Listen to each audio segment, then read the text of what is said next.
He thought I forgave him because I didn't speak. My husband always mistook stillness for surrender. When he left me at 74, he expected me to dissolve, to pack my bags and retreat to my daughter's spare bedroom. He didn't know that silence isn't an absence. It's a strategy. And I was staying in San Diego to finish what he started. The sound of his car pulling away was final. I stood at the kitchen window, my hand wrapped around a warm coffee mug. The ceramic was smooth against my palm. I watched the red taillights of the Mercedes disappear around the corner of our street in Lemon Grove. He left 3 suitcases on the curb for me to deal with. Old clothes, books I had bought him, golf trophies from 20 years ago. He had taken the good luggage. My phone vibrated on the granite countertop. A text from my daughter, Clara.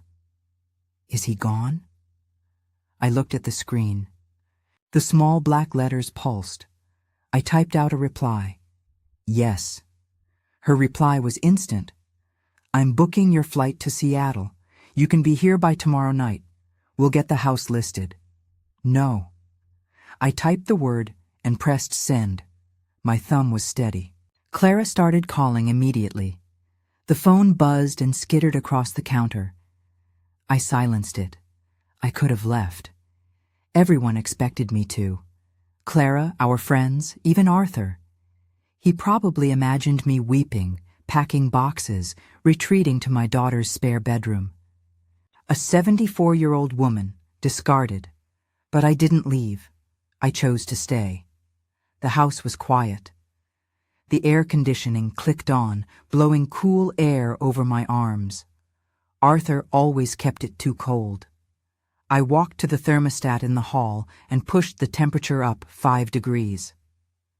I looked at the house. His house, everyone called it. The leather chair he always sat in. The glass case holding his sailing awards. The dark wood desk in the study covered in his papers. I didn't stay to heal. I didn't stay to cry over the shared photo albums. I stayed to finish what he started. He started the story that I was the quiet one, the gentle background to his loud, important life. When he left me for a woman half my age, a woman who managed his personal brand, he called it, he thought he had written the final chapter. He was the man who kept living. I was the woman who was left behind. I picked up my phone again. I had dozens of missed calls and worried texts. Mom, please answer. Alara, are you okay? Let us know what you need. I ignored them all. He thought I forgave him because I didn't speak. He mistook my silence for surrender. But I learned patience over 50 years of marriage. I learned to wait. Silence wasn't weakness. It was strategy. I went to the garage.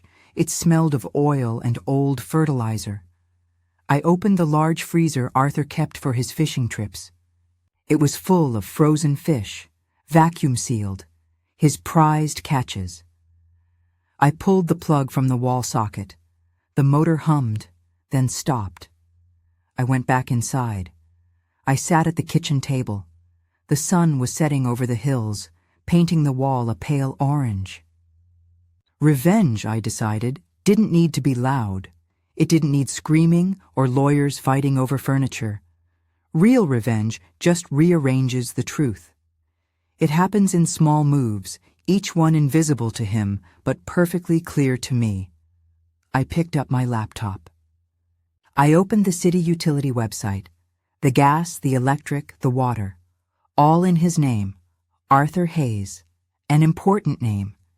He was so busy moving into his new condo in La Jolla, he forgot to transfer the services out of his name. He just assumed I would handle it. I looked at the Schedule a Service Stoppage button. I clicked it. I set the date for 2 weeks from now. The exact day his new girlfriend was hosting his colleagues for a Welcome to the Coast party. I closed the laptop. The house was quiet. I finished my coffee, now cold. It was the first move, and he would never see it coming. I woke up before the alarm. The other side of the bed was cold, the sheets flat. I had slept soundly. The sun was already bright, making lines across the bedroom carpet. For a moment, I expected to hear the shower running or the sound of the news on the television downstairs. There was only the low hum of the refrigerator. I put on my robe and went downstairs. The house smelled different, stale. I made coffee. The machine gurgled, a loud noise in the silence. While it brewed, I looked at the 3 suitcases still standing by the front door. I dragged them one by one out to the garage. The smell hit me first. The fish in the unplugged freezer. It was faint, but it was there. A slight, unpleasant odor. Good.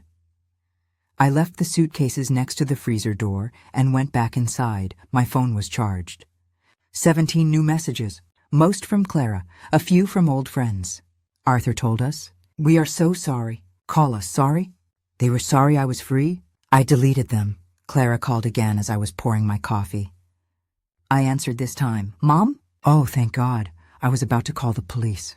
"Why didn't you answer?" Her voice was high, strained. "I was sleeping, Clara." "Sleeping? How can you—" "Mom, the flight is booked. 7 p.m. tonight. I'll pick you up at SeaTac. We'll get you settled." "I'm not coming," I said. I took a sip of coffee. It was hot. "What? What do you mean you're not coming?" "Dad, Arthur, he left you. You can't stay in that house alone." "I have things to do here," I said. "Things? What things?" "The movers can handle everything. I'll hire a service." "Clara," I said, my voice firm but not unkind. "I am 74. I am not an invalid. I have accounts to sort out, paperwork. I will handle it. But I will call you tomorrow. I promise. I am fine." I ended the call. I knew she would worry, but her worry was a distraction. I needed to focus. I went into the study. His study? It smelled like him. Old books and the faint, spicy scent of his aftershave. His large monitor sat dark on the desk. This was his center of operations, the place he ran the business, and later, the place he conducted his affair. I sat in his expensive leather chair. It sighed under my weight. I turned on the computer. It booted up quickly. A login screen appeared. Arthur Hayes. It asked for a password. I typed in the one we had used for years. Clara 1975. Incorrect password. He had changed it. Of course he had. He had locked me out of our life. He thought he was so clever. He thought he was the only one who understood how things worked. I looked at the screen. I felt a small cold sensation in my chest. He had been planning this, changing passwords, separating accounts, ensuring he had control. He was so thorough. I clicked the forgot password link. A new screen. Password assistance for ahayesagmail.com. It offered to send a reset link to his recovery email. An email I didn't recognize. wellnessbyashleyproton.me. I almost laughed. But there was another option. Try another way. I clicked it. Answer your security question. The question appeared. What was your first pet's name? I smiled. I typed the answer. Clementine. He got that spaniel the year we were married. I was the one who trained her. I was the one who took her to the vet when she was sick. He just played with her on the weekends. He probably didn't even remember her name. Create a new password. I typed, Ilara 2024. Confirm new password. Ilara 2024. The screen changed. I was in. His desktop was clean, organized, folders for finances, La Jolla condo, personal, and one folder simply labeled Cloud. I clicked it. It opened a drive, decades of our life, scanned and sorted, photos, tax returns, legal documents, the entire digital history of our marriage. He thought he had locked me out. He thought he had taken the history with him. He hadn't. He had just given me the key. I knew exactly where to start. The cloud folder was organized just like his desk. Neat, controlling. Folders for taxes, property, investments. I ignored them for now. I was looking for something specific. I clicked on a folder labeled Business. Inside were more folders, sorted by year. I went to the one named Archive. And inside that, Legal. I clicked through the files, contracts, leases, old bank statements. My hand was steady on the mouse. I knew our history. I knew the year it all started. I scrolled down. 1981. My finger paused. Incorporation Papers, 1981 PDF, I clicked. I waited. The file opened. It was a scan of an old document. The type was slightly faded. I zoomed in, my eyes moving over the technical language. And then I found it. Page 3, Section 4, Founding Partners. Arthur Hayes, 50% Alara Hayes, 50% I stared at the line. Alara Hayes, 50%. I ran the office. I handled the books. I met the clients. I found the loophole in the city code that let us buy our first building. He had spent 40 years telling people he built it. He told our friends, our family, our children, that I helped out. He told them I kept the books. He called the company Arthur Hayes and Associates. He had erased me from my own life. I did not feel anger. I felt clear. My hand was steady. I moved the mouse to the toolbar at the top of the screen. I found the highlighter tool. I selected the color yellow. I clicked and dragged the yellow box over the 2 lines. Arthur Hayes, 50% Alara Hayes, 50% I saved the file. I named it Founding Partners PDF. I closed the program. I opened my email. A new message. Subject, Records Request. I clicked. My fingers moved quickly over the keyboard. 2. VanceIsLegal.com. Subject, Document for Separation File. Mr. Vance, I was organizing the study and found this original incorporation document. I thought it might be relevant for the asset division. Please add it to the file. Alara Hayes, I attached the new file. Founding Partners PDF. I pressed send. Then I opened another email. To Clara Hayes, SeattleMed.com. Michael.HayesAudenverpost.com. Subject, Old Files Clara and Michael. I was cleaning out your father's study and came across this. I don't think I've ever seen the original. Thought you should have a copy for your records. Love, Mom. I attached the file. I pressed send. The sound of the email leaving was a small whoosh. I leaned back in his chair. The leather creaked. The room was silent again. He had built his entire identity on that lie. The lie that he was the sole creator. The lie that I was just the wife. I had just taken a pin to that identity. It wouldn't collapse all at once. It would be a slow leak. I stood up. My knees ached slightly. I walked out of the study and into the kitchen. I looked out the window at the sunny street. I wondered if the power was off yet at his new condo in La Jolla. No, not for another week. My phone buzzed on the counter. I looked at the screen. A text message. It wasn't Clara. It was my son, Michael. He rarely texted first. I opened the message. Just 3 words. I never knew. I looked at the text from Michael. I never knew. I did not reply immediately. I took a sip of my water. I typed back. It was a long time ago. Just cleaning. My phone rang almost instantly. Clara. Mom? Her voice was shaky. Michael just sent me a document. Is that real? Yes, I said. I found it in the study. 50%? You were a 50% partner? Yes, Clara. But Dad always said, he said you ran the office. He said, I know what he said. I kept my voice flat, calm. Why are you doing this, Mom? Are you trying to get more money? Vance called me. He's confused. He said this changes the division. I sent it to him because it's a legal document, I said. It belongs in the file. Mom, this isn't like you. This is aggressive. Just come to Seattle. We can handle this from here. We can let the lawyers. I am handling it, I said. I have to go. I have more files to sort. I ended the call. I put the phone on silent and set it face down on the desk. I turned back to the monitor. I was still in his cloud drive.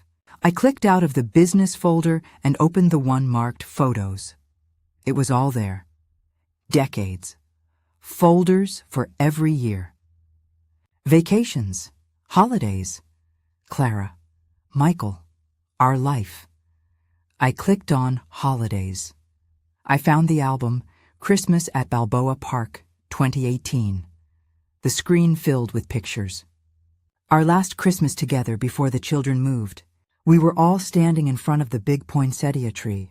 Arthur stood in the center, his arm around me, smiling. I clicked on his face. A small box appeared. Arthur Hayes, a tag. It linked to his profile, his contacts, his entire digital presence. I clicked Remove Tag. The box disappeared. But his face was still there, smiling. It wasn't enough. I clicked the edit button. A toolbar appeared. I looked at the options: crop, filter, adjust, retouch. I clicked retouch. I zoomed in. I selected the clone tool. I clicked on the red poinsettia flowers next to his head. I moved the cursor. I clicked over his left eye. A small circle of red flowers appeared. I clicked again, and again. It was slow work. I covered his smile. I covered his hair. I replaced his entire face with the background. When I was done, it looked wrong. A blurry patch of red flowers where his head should be. It was obvious, messy. It was perfect. I clicked save. The computer whirred. The file updated. The photo now showed me, Clara, and Michael standing next to a smudge. He wasn't just untagged. He was erased. I went to the next photo. Clara's graduation. Arthur was standing on the lawn, shaking her hand. I found a piece of the blue sky behind him. I clicked. I dragged. I replaced his face with blue sky. Save. Another. A dinner party. I replaced his face with the dark wood paneling of the restaurant wall. Save. I worked for hours. Click. Clone. Save. Click. Clone. Save. I was erasing him from our history. I was making it so he was never there at all. I finally stood up. My back ached. The study was dark. The sun had gone down. I went to the kitchen for water. The house was hot, stuffy. I had turned the air conditioning off. I walked to the garage to open the side door for a breeze. The smell hit me first. It was awful. A thick, rotting smell that filled my nose. The fish. I opened the side door. The night air did not help. The stench was thick, permanent. His 3 suitcases were still there next to the freezer. I looked at them. I looked at the freezer, silent. I went back inside and shut the door. The smell followed me. My phone, still on the desk, lit up. It was a text from Arthur, his first communication since he left. I picked up the phone. Did you cancel my Wall Street Journal subscription? I can't log in. Ashley is trying to read an article. I looked at the text. A subscription. That is what he noticed. I looked at the monitor, at the picture of my son's birthday, now with a large patch of wallpaper where Arthur's face used to be. I smiled. I did not reply. The smell woke me. It was not faint anymore. It was a thick, heavy presence in the bedroom. It had crept upstairs. It was in the curtains, in the carpet. It was the first thing I breathed in. I got up. The house was hot. I had left the air conditioning off. The heat was making it worse. I went downstairs, my hand over my nose. The kitchen was awful. The smell seemed to be coming from the walls. It was sweet and rotten. I opened the kitchen window. I opened the sliding glass door to the patio. The warm San Diego air did not help. The smell just sat there. My phone buzzed on the counter. It was Arthur. Why is my credit card being declined? A second text, immediately after. The Amex. What did you do? I smiled. I hadn't done anything to his card. I had simply used our card. The joint checking account that he hadn't closed yet. The one he kept for household expenses. I sat at the table, the smell thick in my throat. I opened the bank's website. For the past 2 weeks I had been busy. I signed him up for the Jelly of the Month Club, the exotic meats subscription box. I renewed magazine subscriptions I knew he hated. I sent donations in his name, Arthur Hayes, to political parties he despised. Small amounts, $50 here, $100 there. I bought a lifetime subscription to a bird-watching newsletter. I bought cases of the expensive cat food I used to buy for Clementine, shipped to his new La Jolla address. He had been so busy with his new life he hadn't noticed. Until now. Now the account was empty, overdrawn. My phone rang. This time it wasn't him. It was the lawyer, Mr. Vance. I let it ring twice, then answered. Lara. His voice was tense.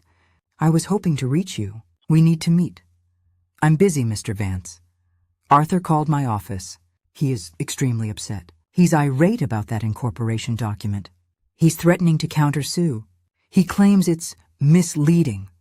Is it a true document, Mr. Vance? I asked, looking out the window. That's not the point, Lara. This is becoming contentious. He also said the utilities at his new condo were shut off yesterday. He's blaming you.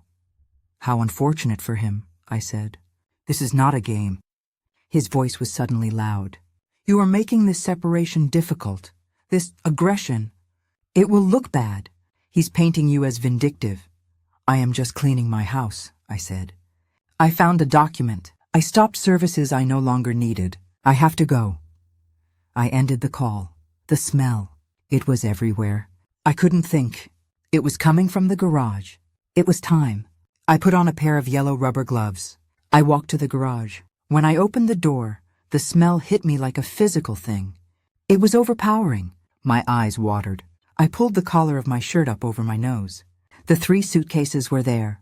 His old, expensive, leather-trimmed luggage, discarded. I walked to the freezer. I took a breath and pulled the door open. The sight was worse than the smell. A mass of gray, rotting fish. Fluids had leaked and pooled at the bottom. I looked at the fish. Then I looked at the largest suitcase. His old golf bag. I went back to the kitchen. I got a box of heavy-duty trash bags. I put on the gloves. I opened the golf bag. One by one, I took the rotting fish from the freezer. I wrapped each one in a trash bag. I pushed them deep into the golf bag, down into the pockets meant for shoes, into the long sections meant for clubs. It took nearly an hour. My hands ached. I was sweating in the hot garage. When I was done, the freezer was empty. The golf bag was full. I zipped it up. I did the same with the other 2 suitcases. I filled them with his old trophies, his plaques, his discarded books. Then I took the remaining trash bags, full of the freezer's fluids, and I packed them carefully between his old sweaters. I zipped them. They looked perfect, ready for a trip. I dragged all 3 bags to the curb. I went back inside and picked up my phone. I found the number for a donation pickup service. Yes, I said. 3 large suitcases, excellent condition. A large white truck pulled up to the curb at 10 a.m. I signed the donation slip the driver handed me. He was polite and did not look me in the eye. I watched as he and another man loaded the 3 heavy suitcases onto the truck. They grunted as they lifted the golf bag. The truck doors rolled shut with a loud bang. I waved as they drove away. I went back inside and closed the front door. The house was quiet again, but the smell was everywhere. It was worse now, even with the fish gone. It was in the carpets, in the curtains. It had baked into the drywall. I spent the morning cleaning. I poured bleach on the garage floor. I opened every window, letting the hot, dry air blow through the rooms. It did not matter. The house was contaminated. I had dealt with his mess, and now I was left with the stain. I picked up the phone and called a number I had saved from a for sale sign in the neighborhood. This is Alara Hayes, I said. I need to sell my house in Lemon Grove as quickly as possible. A realtor, Ms. Dean, arrived 2 hours later.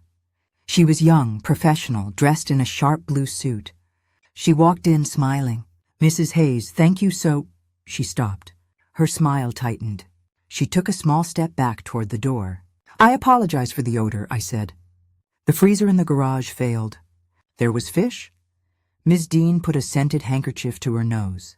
I see, well, that is a challenge. She walked quickly through the downstairs. The bones of the house are good. The location is excellent. She looked at the carpet.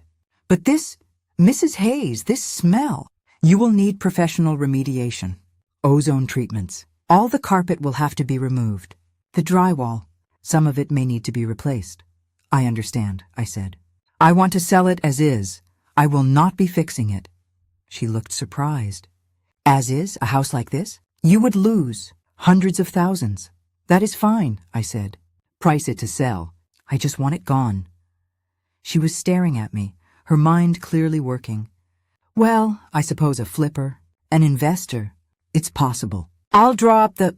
A car door slammed outside. A car I recognized. My stomach did not tighten. I felt calm. Heavy footsteps came up the walk.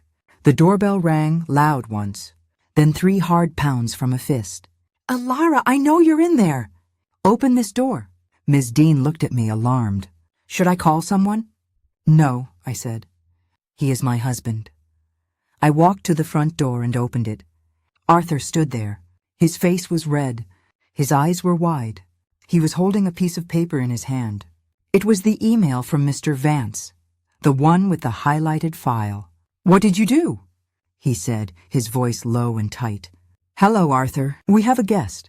He saw Miss Dean over my shoulder. He did not care. He pushed past me into the entryway. 50%? He said, shaking the paper. You sent this to Vance? To our children? You're trying to ruin me. That is a legal document, Arthur, I said, closing the door. It's nothing. It was a technicality. You know that. Was it? And the photos, he yelled. My God, Ilara, the photos.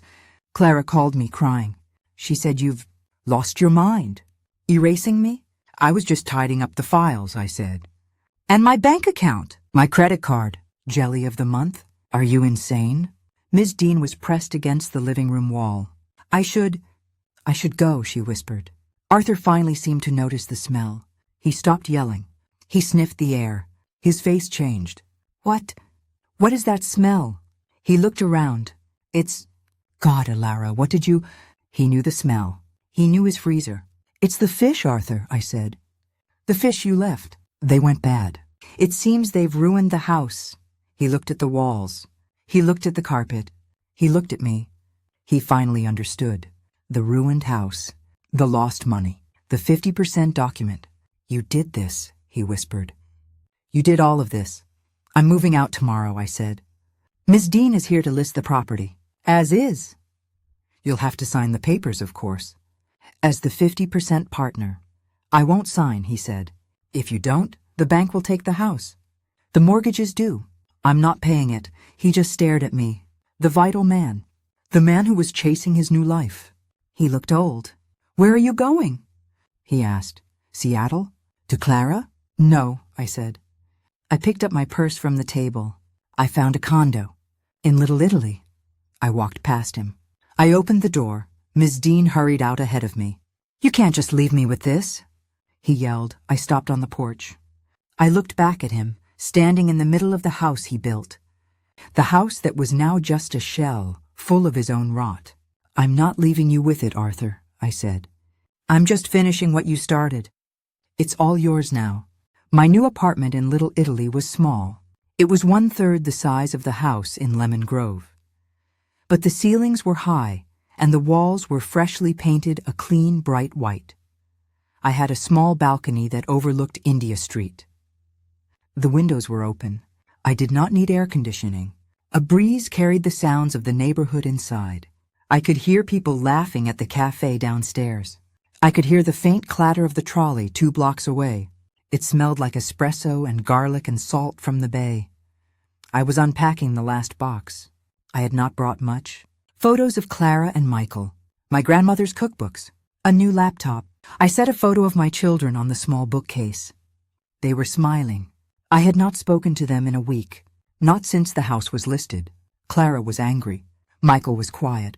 They did not understand. My phone vibrated on the new kitchen counter.